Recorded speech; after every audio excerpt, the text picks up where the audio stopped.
Yeah, but whatever we can use for the Lord, whatever is attract people to maybe hear the message of the Lord. So okay, we're going to hear about the Lord's Posse more. Further, the Bhagavatam is replete, overflowing with what the Lord's Posse in different type of relationships is doing. And yeah, we'll go on. But before we do, we will chant our prayers. Do we have it up here? Our prayers to the Gurus. Okay. Michael, is there much to be done left in that kitchen cooking? He's just doing the dal, but actually the oatmeal wasn't all the way cooked. The oatmeal wasn't all the way cooked. Yeah. Oh, okay. Fine.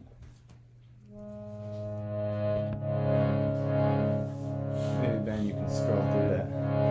Om Jnana Timirasya Jnananjana Shalakaya Chakshurmilitam Tasmai Shri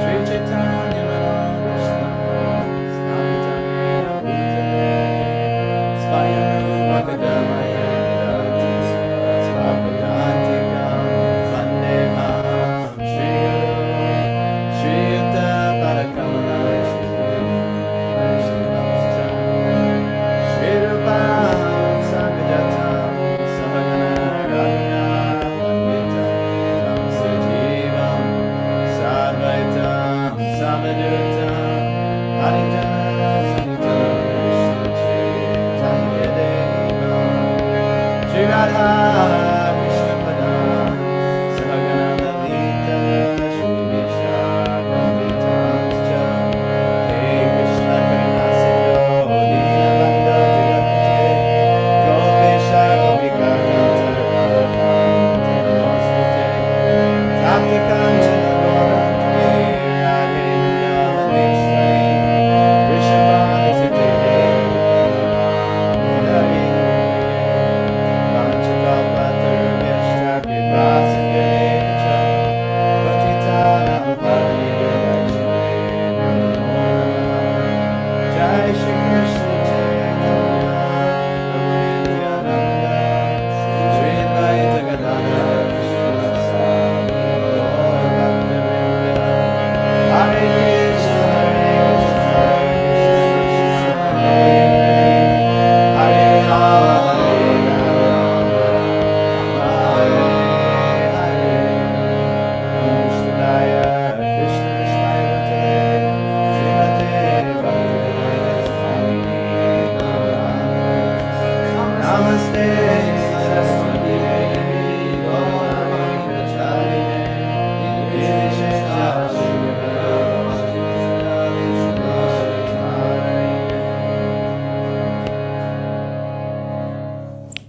Jai. Thank you, Ben. I'm glad someone actually figured out that mouse, because usually it's a whole world of trouble. But it's good. I'm glad there's people here much more tech savvy than myself, because I am just not very good with these things. Okay. You know how you're having a thing with the Zoom thing? Don't change it, Michael. Okay. Sure. 'Cause if you do like this, and then you zoom, you can see it much easier. Yeah. You can kind of see the whole thing like that. Okay. That's good. That's what I want to do. All right. Very good. I'm very scared when using these technologies, so it makes me lose lots of time. Okay. Oh, we did this. 25. Oh, yes, living like animals. All these things. So now we're on 28. So, last thing, he glances at them and favors them with sweet smiles. Yes. So that's the nature of being an associate of the Lord. You're always getting to see His smile, His love, His affection, His association. And, we get very, happy to associate with, a famous person in this world. Even like a famous, a well-known devotee or anything, we get, very excited. Now imagine how fortunate you'd be if you actually got to associate with the Lord personally. So these are the level of the Dwarkavasis. And they always get to see his sweet smiles. So that's something, even actually, when you're a little bit more in tune with what's going on during the deity worship and things, you always notice they're smiling. Except if you've seen Nrsimha. Our Nrsimha is smiling here, but most Nrsimhas are not smiling. Nrsimha is usually very angry. Why? Because he's destroying Hiranyakashipu. Yes, in this viras of wanting to fight and destroy wicked. And who is Hiranyakashipu? What two things is his... what's his name mean? What's that? Oh, you weren't here for that one. Piyush, you tell us. What's Hiranyakashipu's name mean? Hiranya's gold. And Kashipu is soft couch, soft bedding. Gold and soft bedding is for sex life. This is why this comfortable bedding. So he is the embodiment of taking the desires for gold and sex life to the maximum. And it turns one very wicked, actually, these things. So when we have very strong desires for this thing, people have done the worst types of crimes trying to defend wealth and their sexual desires. So Nrsimha comes specifically to kill Hiranyakashipu and put one's focus on the Lord. And so that's what but he's very angry. He has to kind of smash this aspect of the lower nature of us. We're our own little Hiranyakashipus, as Prabhupada has said many times. We're not quite like the big Hiranyakashipu who conquered the whole universe and completely made all the demigods submit to him.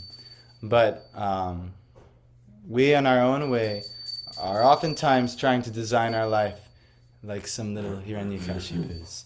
How can I get as much gold and sex life in this life? And who do I have to step over and, in the process? So this is great danger. But worship of Nrsimha will smash this to pieces. We sing Nrsimha's here, Nrsimha's there. Nrsimha's with me when I'm anywhere. If we actually understood God's presence in all things, we wouldn't be so attracted to these things that seem separate from God. But because we're unaware of Nrsimha's presence, we get attracted by the shiny glimmer of the material world, which really much culminates in the shiny wealth and the sex life that it buys. And that's, we get caught up in that. Anyway, that's not anything to do with what we're talking about today. But just in case you didn't know why we worship Nrsimha, this is some of the things that you can expect to be smashed in your life. In a good way, actually, though. Because you'll have realization that, this is actually causing me to become a much worse version of who I should be and who I could be. And so, beware of these desires. When these desires are very strong, this will lead us to do not good things. And then not good things lead us what? Towards the chastisement of God. That's when we do that, like Nrsimha come and he ripped Hiranyakashipu apart. We will also be humbled and chastised when we don't, when we do wicked. And when we're intoxicated by gold and wealth, inevitably that's what we do. We can't think clearly, we just chase and, you're in the way, get out of here. And then accumulate sins and sins and sins until the Lord has had enough. So, anyhow, let's talk about those who are so fortunate that they didn't take that path. They took a different path, and they actually got to be in the Lord's Posse. And that's what the devotee is. That's what we're praying for. When we do the Tulsi prayer in the morning, we're praying to Tulsi to please make me a resident in Vrindavan, and let me be a maidservant of yourself. Because you're a servant of Krishna. You get to participate in all the pastimes. You get to do service to Radha and Krishna in these pastimes. So we're also trying to be in the Lord's Posse. Hopefully. But let's hear about them. Nunamrita snana huta dineshwara.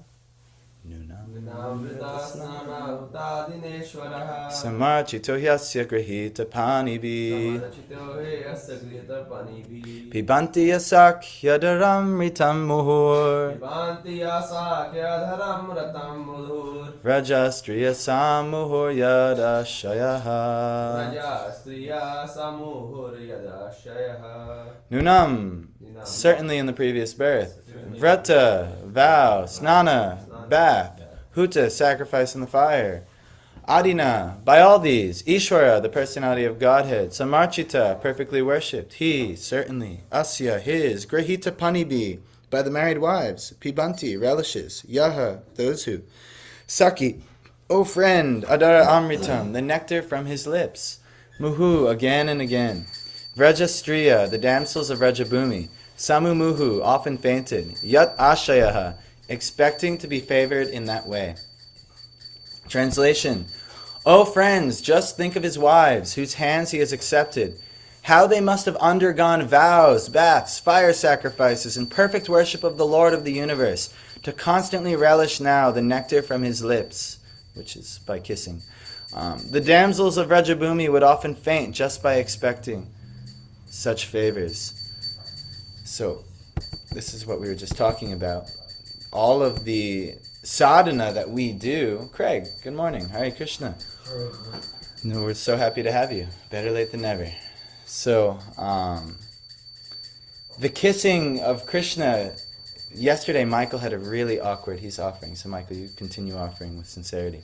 And Michael had a really awkward moment on his birthday yesterday, where we were out distributing books, and these boys wanted to pull out their phone and tease him because he was trying to sincerely share something with them.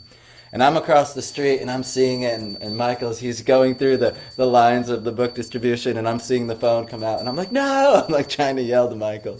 And, but yeah, they just started antagonizing and saying very lewd things. But one of the lewd things they said, I won't say the word that they said, but Michael was talking about how Krishna is God, and, these are the pastimes, activities of God, teachings of God. And they were, well, does God, and they said a lewd word for sex life.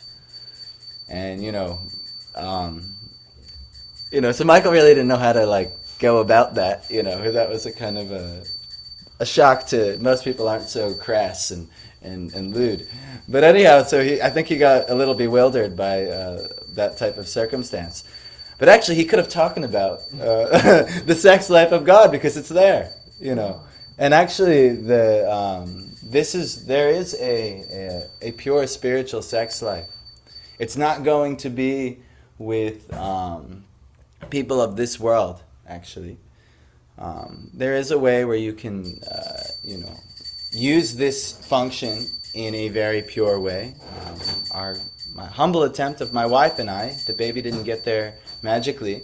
We tried to use this function of life to bring a devotee in the world.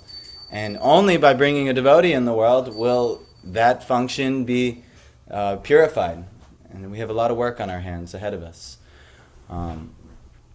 But those who get to, be in this type of relationship with Krishna, how much vows and baths, fire sacrifices, and perfect worship of the Lord to get to such a point. It's actually incredible what they've earned. Because we ourselves, we get so caught up in the sexual attraction of this world, boyfriends and girlfriends and husbands and wives and lovers and this and that. And these are just ordinary people. But imagine you had the ultimate personality to share this type of relationship with. This is actually for those in the Lord's Posse, and he has his conjugal posse, so to say. This is actually what can happen. Now, our lineage isn't so interested in ourselves being the enjoyer of sex life with the Lord, to be honest. But actually, I don't have to go too far into it, but we want to serve in those pastimes. We want to serve in the the Lord's spectacular pastimes, and we like this, the marketing agencies, they know. They say sex sells, right? As soon as I say the word sex, everyone's ears just perk up. It's just natural because that's what we've been conditioned to be so attracted to. Why? Because in the spiritual world, this is actually a very topmost thing. But because we have, in this world, turned away from the Lord, we try and acquire this thing for ourselves. And the most abominable things in the world take place oftentimes over this very thing. Think of rapes and murders, and so many things have been done horribly for the pursuit and desire of this thing. All types of molestation and pedophilia, and all these are really, disgusting, horrid things. I remember one time there was an army guy here. He didn't treat us very well at the end, but while he was here, he was talking about an interesting traumatic experience he had where he opened up a shipping container and they found a bunch of very, very young women in the shipping container, and half of them were dead actually already, and they were all without clothing and all these things. But this is what people do over the pursuit of this thing in this world. But ultimately, the spiritual reflection of that, there's a pure way to experience this type of life. It's actually by understanding the Bhagavatam, you can understand this. Everyone's attracted to one is this big bestseller. My mom has read it a bunch of 50 Shades of Grey, and then they've got grayer and grayer and grayer. I don't know. I don't know what it is. But anyway, why? Because people are so attracted to sex life. But if you're attracted to sex life, no problem. You read the Bhagavatam. There's transcendental sex life. It's very attractive. That's actually when in the beginning I was so attracted to sex life, but when I got a Krishna book, I remember I skipped ahead because I just wanted to see what type of sex life does Krishna have? And I heard about the gopis and this thing, so I skipped ahead. I ended up going back and reading, thank goodness. But ultimately, it was very sobering to read Prabhupada's Krishna book, because it wasn't what I thought it was, though. I was looking for something else. But actually now, with some maturation in my life, I look at the sex life of Krishna, and it's so much better than what I was looking for. It's so much better than 50 Shades of Grey and all these nonsense things.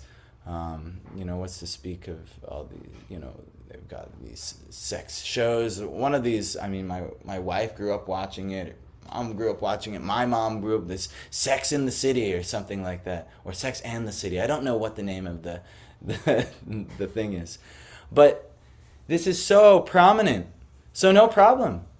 Read the Bhagavatam. You can see how this pure thing that everyone is hankering for, you can see how this thing can meet its ultimate conclusion. Read the Bhagavatam, and you can see. So we're talking a little bit about this. The nectar from the lips of the Lord through kissing. This is this is conjugal life. This is, you could say, sex life. So anyway, let's hear about it, and not just hear my nonsense. Religious rites prescribed in the scriptures are meant to purify the mundane qualities of the conditioned souls, to enable them to be gradually promoted to the stage of rendering transcendental service unto the Supreme Lord. Attainment of this stage of pure spiritual life is the highest perfection, and this stage is called Swarup. We talked about this yesterday. This is a level of bhakti where above is achieved. And in that, you'll actually understand who you are in eternity. We won't look in the mirror and see this body from this family, this lineage. We'll understand our Swarup, or the factual identity of the living being. Liberation means renovation of this stage of Swarup. In that perfect stage of Swarup, the living being is established in 5 phases of loving service, one of which is the stage of Madhurya Ras, or the humor of conjugal love. Conjugal is like married and, this type of love.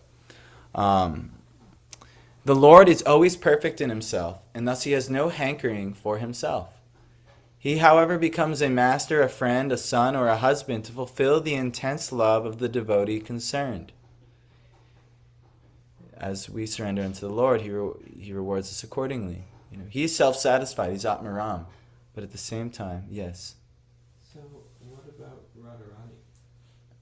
What about her? He has no hankering for himself, didn't he? Well, he has a hankering for one thing. Bhakti. So whoever has bhakti, he wants to reciprocate with that person to the limit of their bhakti. Radharani has unlimited amounts of bhakti. So he is unlimitedly attracted to her. But it's not a physical attraction. It's not like, oh, she's really beautiful. But actually, she is really beautiful. But what is her beauty really from? It's the bhakti. It's this Swarup Shakti. So ultimately, that's what the Lord is attracted to. He's attracted to our love. He's attracted to every devotee's love. And ultimately, why Radharani is the topmost attraction to the Lord is because she is the most filled with bhakti. She is the very energy of bhakti. So actually, as Bhaktas, we're all servants of Radharani. Bhakti Siddhanta is very famous for saying, one time in Vrindavan, they have this chant, what is it? Radhe Radhe Sham Biladhe, Radhe Radhe Sham Biladhe. And the essence of this is they're calling out to Radharani to give us Krishna, give us Krishna, give us Krishna. And Bhakti Siddhanta, the devotees were appreciating this. And they said, look, just see how in Braj they chant like this. And Bhakti Siddhanta said, we're not interested, they practice completely differently than we do. They want to enjoy Krishna for themselves. But we're not interested in Krishna at all. We're interested in Radharani. The only reason that we associate with Krishna is because this is the desire of Radharani. So it kind of flips it on its head. Why? Because bhakti, this is what we're interested in bhakti. This is what really pleases the Lord in the first place, is bhakti. And so ultimately, we do want to serve Krishna, but the kind of esoteric underpinning element of that is because ultimately this is what's pleasing to Radharani. And ultimately Radharani, her energy of bhakti is what we're all looking for. Yes. Isn't that why Lord Chaitanya is so ideal, because he's the combination of Krishna and Radha? Absolutely. Why did Krishna come? What did he come to show as Chaitanya Mahaprabhu? Radharani's mood, actually. He's completely exhibiting the sentiments of Radharani. He's leading us in Kali Yuga towards these type of sentiments. So we're not actually, even right now with these devotees, the goal of the Gaudiya Vaishnavas is higher than what these devotees, even the wives of Krishna, get to experience. What's to speak of even Arjuna and the friends and things. The goal of the Gaudiya Vaishnavas is even more dear to Krishna than these relationships, which are very dear to him. But depending on one's love, he will reciprocate. He's very attracted to bhakti. And that there's an evolution of 5 rasas. You know of the rasas? Shanta, neutrality, just appreciation. Most of us, we have to start with some appreciation to the Lord. And then when a deep enough appreciation is there, that can condense and evolve into servitude. And when there's enough strong desire to be a servant of the Lord, then actually friendship can evolve from that. And when there's enough friendship there, fraternal relationship, then one actually may, feel so much affection for the Lord that one wants to actually care for the Lord like a child. And this is the parental or vatsalya. But the culmination of all of these rasas is actually found in the conjugal, where all of those symptoms, actually you've probably might have already noticed, this, one of the popular nicknames for a conjugal relationship, even in this world, is babe or baby. It's not a coincidence. Why? Because you see that person as like you're looking after them, almost like a child. But that's just on the mundane platform. Now it's to speak on the transcendental platform. So the conjugal, the ultimate relationship is actually in a romantic type of relationship with the Lord. Now this is what makes Gaudiya Vaishnavism so special.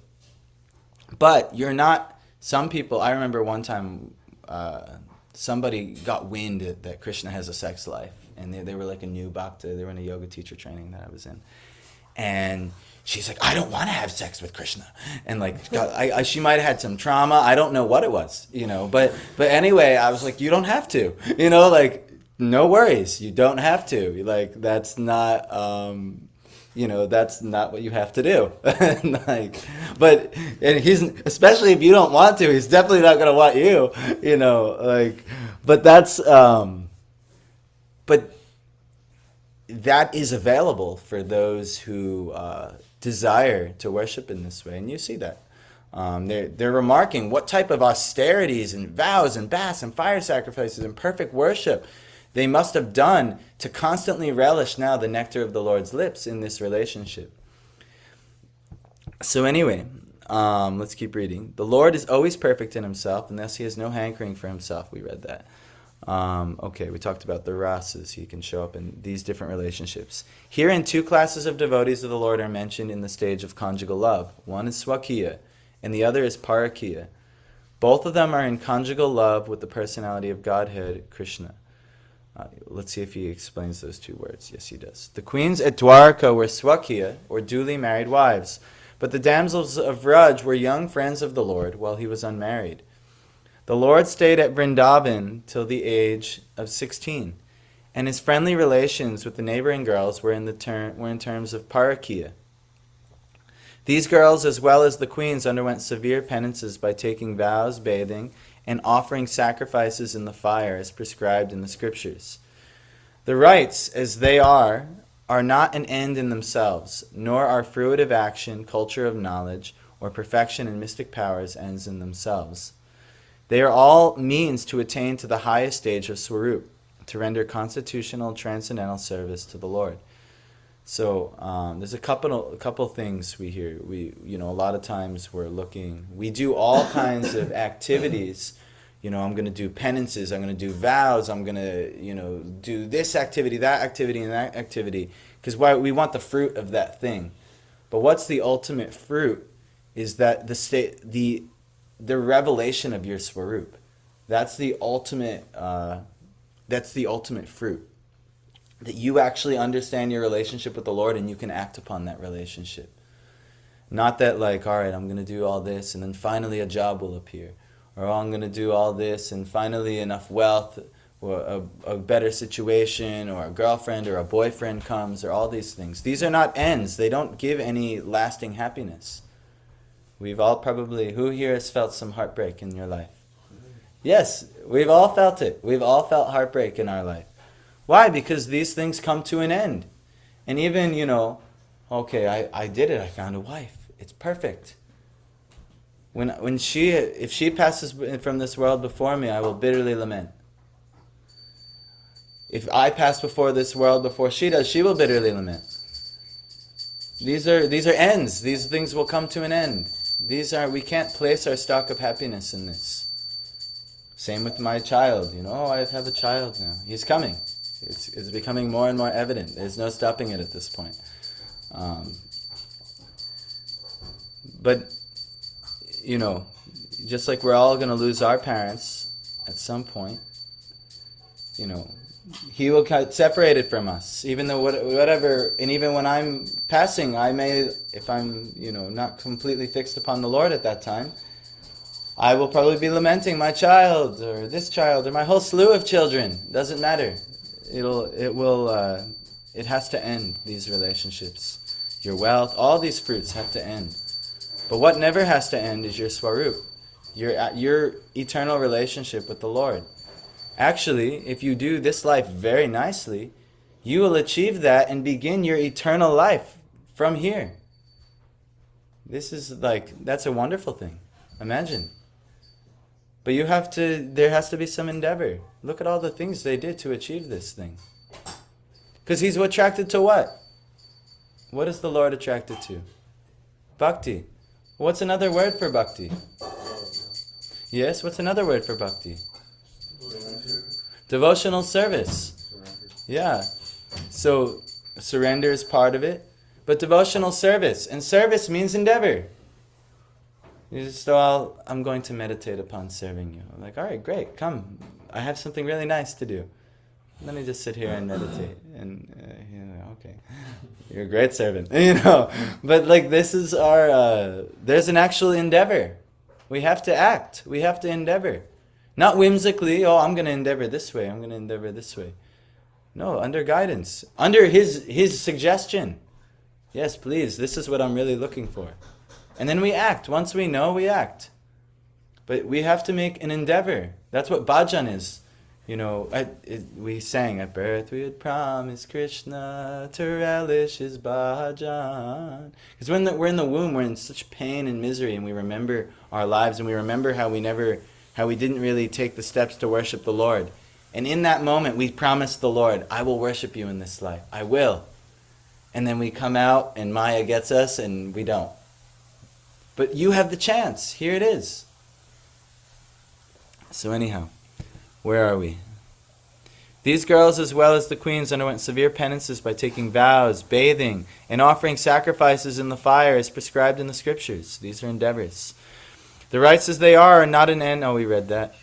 They are all means to attain the highest stage of Swarup, to render constitutional, transcendental service to the Lord. Each and every living being has his individual position in one of the above mentioned 5 different kinds of reciprocating means with the Lord, and in one's pure spiritual form of Swarup, the relation becomes manifest without mundane affinity.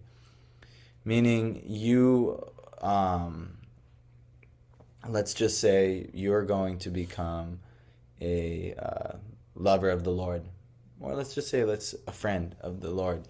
You'll have no affinity left for your mundane friendships of this world. That will not be so attractive to you. So if we have affinity for these things, it's a litmus test on understanding, I'm not that spiritually advanced yet.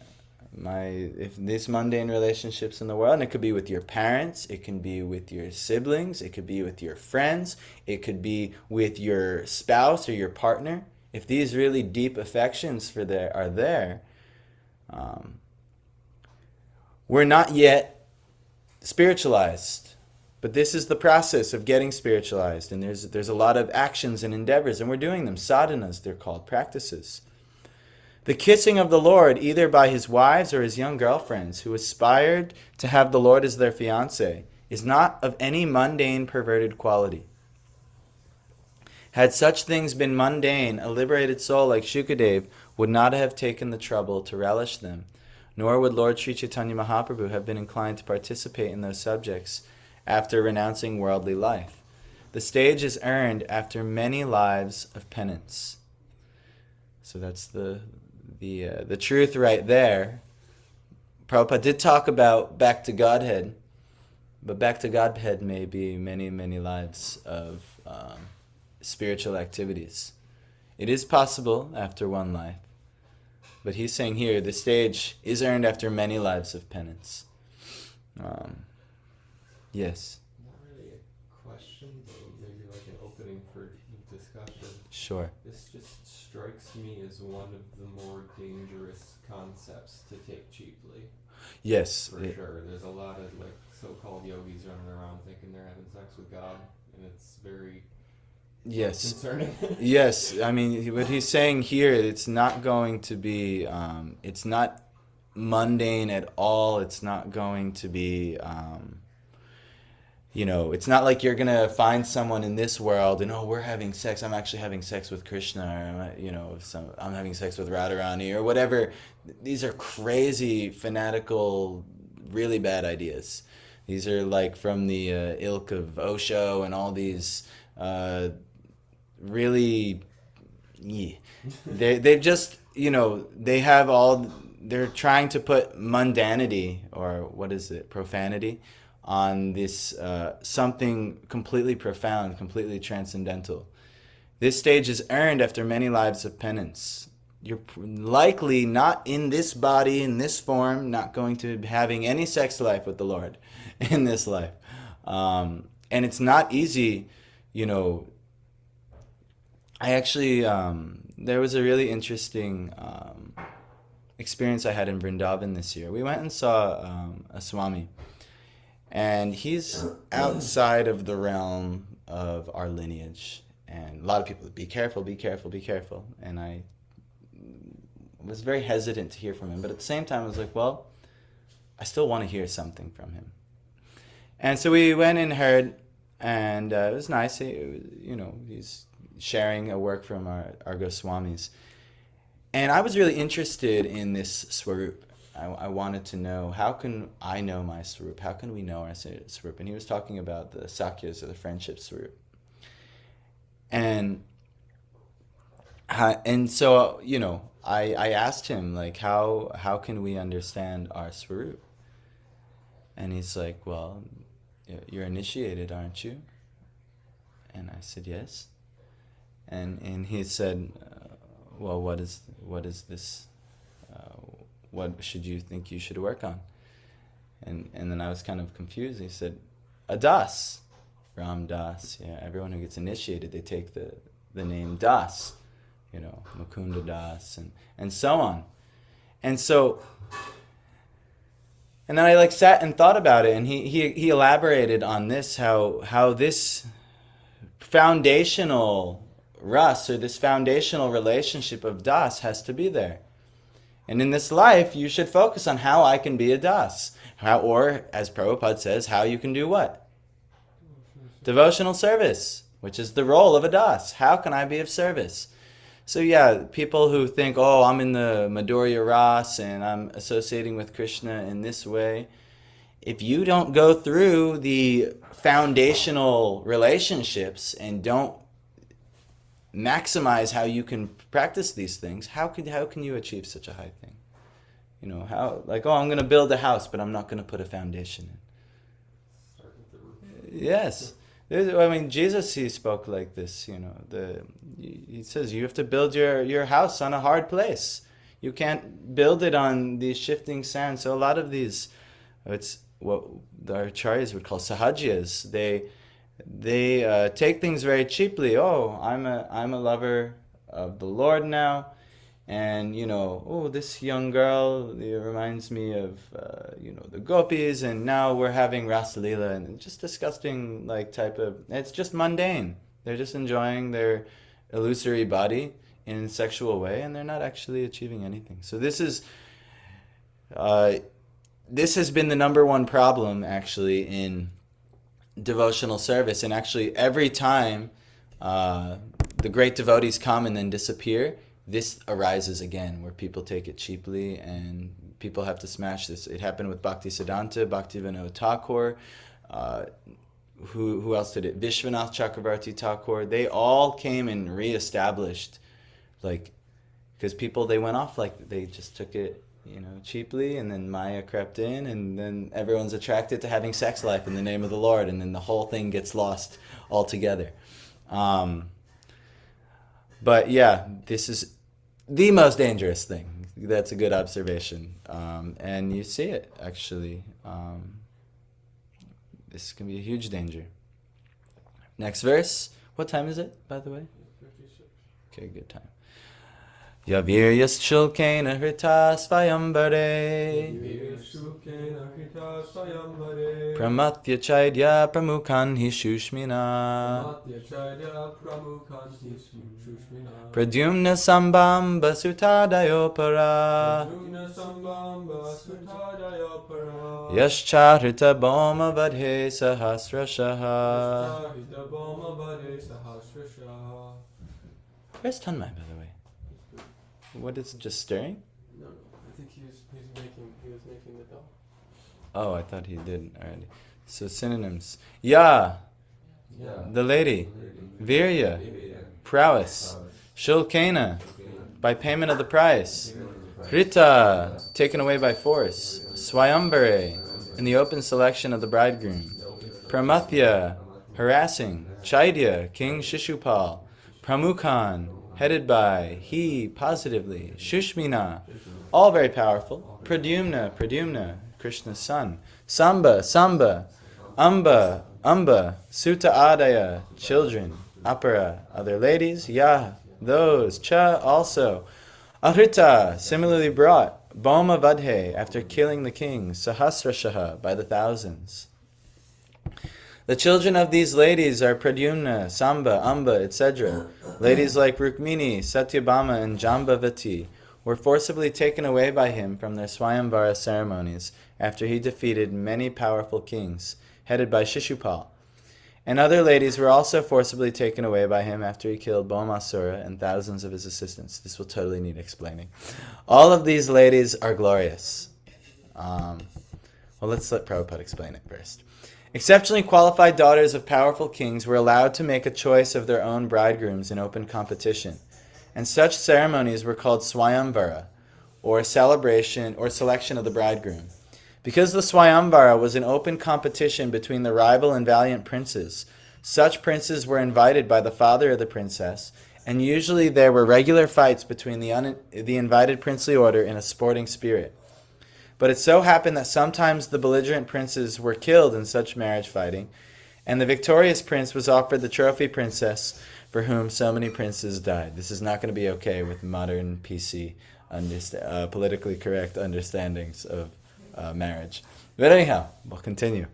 Rukmini, the principal queen of Lord Krishna, was the daughter of the king of Vidarbha, who wished that his qualified and beautiful daughter be given away to Lord Krishna. But her eldest brother wanted her to be given away to King Shishupal, who happened to be a cousin of Krishna. So there was open competition, and as usual, Lord Krishna emerged successful, after harassing Shishupal and other princes by his unrivaled prowess. Rukmini had 10 sons like Pradyumna. There were other queens also taken away by Lord Krishna in a similar way. Full description of this beautiful booty? Not like that. Booty like a bounty or wealth. Booty of Lord Krishna will be given in the 10th canto. I remember having to pause and reread that. Yeah. That was the first time I read those. Yes. There were 16,100 beautiful girls who were daughters of many kings and were forcibly stolen by Bhaumasura, who kept them captive for his carnal desire. These girls prayed piteously to Lord Krishna for their deliverance, and the merciful Lord, called by their fervent prayer, released them all by fighting and killing Bhaumasura. All these captive princesses were then accepted by the Lord as his wives, although in the estimation of society they were all fallen girls. The all-powerful Lord Krishna accepted the humble prayers of these girls and married them with the adoration of queens. So altogether Lord Krishna had 16,108 queens at Dwarka, and in each of them he begot 10 children. All these children grew up, and each had as many children as the father. The aggregate of the family numbered 10 million. So this is mentioned later on. So yes, there's a Kshatriya way of marrying and all these things. Just like today we have our marriage traditions. First you engage, and then, after you got to get the permission of the father, you should, or, each tradition, each culture has its own traditions a little bit different. So the tradition back then, especially for the royal order, is that if you want to marry a princess, you have to be qualified. And if you're a qualified prince, you'll compete. There's some competition. And a really qualified man, he can do this, this, and that. So each Swayamvara was different. The father, the king, he would make a Swayamvara. And, we see like Draupadi's Swayamvara for the Pandavas. It was such a tough challenge. And Krishna didn't participate in this. But ultimately, why? Because Drupada, I think, wanted Arjuna as his son, and he made the challenge that only Arjuna could do this challenge. And in that Karna was also humiliated. Yes, Karna was humiliated. Duryodhana was also humiliated in essence. He really wanted Draupadi. So why did the Lord do all these things and take all these wives? Ultimately, because they wanted him. Rukmini sent the letter. She was to be married to Shishupal, and she wanted the Lord. So she begged him to come. Same with Satyabhama, Jambavati. All of the wives, even all up to the 16,000, they all wanted Krishna. That's what he's attracted to. He's not attracted to physical qualities. He's the master of all physical qualities. But the one thing he can't resist is love. Love, affection, bhakti. He just cannot resist this thing. So to the extent that we have that little bit of bhakti, he's attracted to that thing. So in our lives, we should, how much bhakti do I actually have? Or am I praying to the Lord with karma, jnana, Adi, which is renunciation or yogic mysticism. What do we really want out of this? Do I want to become, some self-realized yogi so that I can go enjoy the material world? Because that's what we can get, I can master in meditation and I can do this, that, and the other thing. I can manifest all of my dreams and desires. There's so many things we pray to the Lord for. Am I praying to the Lord? I want a good wealth situation, a good wife situation, a good career situation. Do I want a good knowledge situation? Do I want to be seen as learned and distinguished and all these things? All these things creep in there. This is part of the Anartha Nivritti stage. When we practice our bhakti, these things come up because we're so filthily conditioned for many, many lifetimes. All these things are present, but we don't see it. But then as we start making some advancement in bhakti, they start coming up and creeping up. And the temptations are there. What do you really want? And all these things will come. Sense gratification to the topmost limit will come to serve a devotee. But if the one is really, if one is really a devotee, he will say, no, you just wait over there. I have my bhakti to do. But if one has more work and many lifetimes left to go, then they say, oh, this is good. You come here. And then they associate with the sense gratification that comes. So we have to be very careful. But that's all we need is bhakti. That's all we need is bhakti. There's nothing else we have to do other than bhakti. And liberation, all freedom from all suffering, all types of sense gratification, all type of mystic powers, everything comes to serve the devotee. Everything comes to serve the devotee. And I'm not a psychic, I don't know anything, but sometimes I have some decent devotional sentiments. I remember Rishi was here, and he wanted some job. And I was telling him, Rishi, you come here and you do some service, and Krishna will give you what you need. So the first time he got his job, he came here, and he stayed for a few days. He left some donation, and then he stayed in the basement room, Piyush's room, in the basement. And he had one interview at that time, and he did his one interview here. That one interview out of hundreds that he did ended up giving him his job. So then, later on though, that was, he wanted a job, but he actually told me that he's coming here, I think tomorrow, by the way. Rishi will come for a few days. So that's the nice arrangement Krishna has made. Every few weeks we get Rishi. But then Rishi told me he felt like Krishna cheated him because he wanted a job and all these things, and now he got it, but he lost Krishna because he was associating with the devotees every day, and he felt like Krishna cheated him. And Krishna will cheat you if that's what you want. If you want to cheat and practice bhakti for cheating things, he'll cheat you and give you it, and then you'll feel cheated. So anyway, he felt like Krishna cheated him. So he came back and he stayed here again, and he worked actually more deeply on bhakti. But now it was getting to be crucial for him. He's like, I have to get a job. This is my duty. And so I was telling him, just focus on your service. Krishna will give you everything you need. And so he was doing his service very sincerely. He did everything I asked of him. He did it and so sincerely.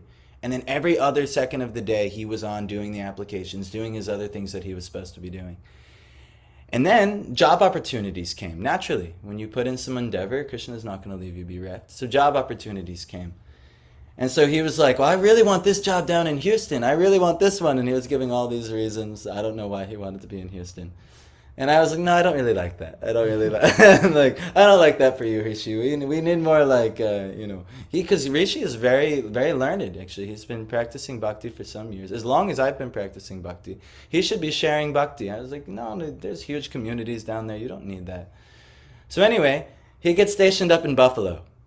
Buffalo is not a very materially ideal place. It's like Syracuse, cold and sake, And on top, there's no devotee association over there. But I was just saying to Rishi, I was like, I like this one for you, Rishi. You're going to get this job. Lo and behold, that's the job he gets out of all of the things. I didn't do it. But why? Not because even for myself, it's not like, well, Rishi will be close by. He can materially benefit me. No, just because actually as part of my mission to spread bhakti. Where am I spreading bhakti? In this region. I was like, oh, you can really do something over there. It's only 2.5 hours away. We can come support. And lo and behold, April 11th, that's where we're going. We're going to Buffalo, and we have a program there for Ram Navami. So, because now Rishi's organizing programs, he's doing. But it has nothing to do with my mystic abilities. No, but because I to some degree, was collaborating with Rishi to practice some bhakti, then all of a sudden it's like, yes, this is exactly what you're going to do, and this is exactly where you're going to go. All the, I'm not a psychic, I'm not a clairvoyant, but these type of abilities, these feelings and insights can come to the devotee when they're practicing devotional service. But if you try to use them for your own sense gratification, then the gig is off. It'll be taken away. So anyhow, don't practice bhakti. Understand what is the Lord really attracted to. What attracted him to all these devotees? What gives the Lord his posse? It's just their love. There's nothing else. There's nothing else you can do. No type of ritual, things. All those things can be done, but out of love. That's what he's looking for. Yes. It just makes me wonder about all the parallels in the Bible, because Jesus often spoke about being the bridegroom, I believe was the word. Oh, yeah. The bridegroom parable. It's interesting. I don't hear that talked about from a Christian. No, because there's not much, reference to talk about that. But, this is the type of love that we have to have for the Lord, and Jesus compared it to like the bridegroom waiting for their husband. And it was also a cultural reference, because that's how they did marriages back then. And it was very relevant to people, because people really like marriage and sex life.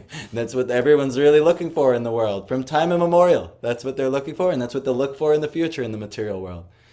But ultimately, why? Because in the reflection in the spiritual world, this is actually the topmost thing. But, as you mentioned before, huge danger if you try to take it cheaply and, I'm going to go have spiritual sex now. And trust me, many people get lost in this endeavor. I myself was very attracted to this idea in the beginning before Prabhupada. When you read Prabhupada's books, he just smashes it over and over and over again. And I actually, that's why I didn't like Prabhupada at first. He just kept smashing my fantasies. He was ending my foolish fantasies, like we sing every morning. But this is it. Anyhow, it's time. Thank you guys for coming. Very happy to have you all with us. Mugdha, I hope this is an every Saturday thing. Yeah. Keep practicing bhakti. Come for love, not for material love. Come for Krishna's love. And you'll have everything you need. Don't worry. Okay? You too, Tanmay. Okay, and Michael and Craig. And Ben. Hare Krishna. Thank you guys. Please honor prasad. I believe Tanmay made some nice prasad for the morning.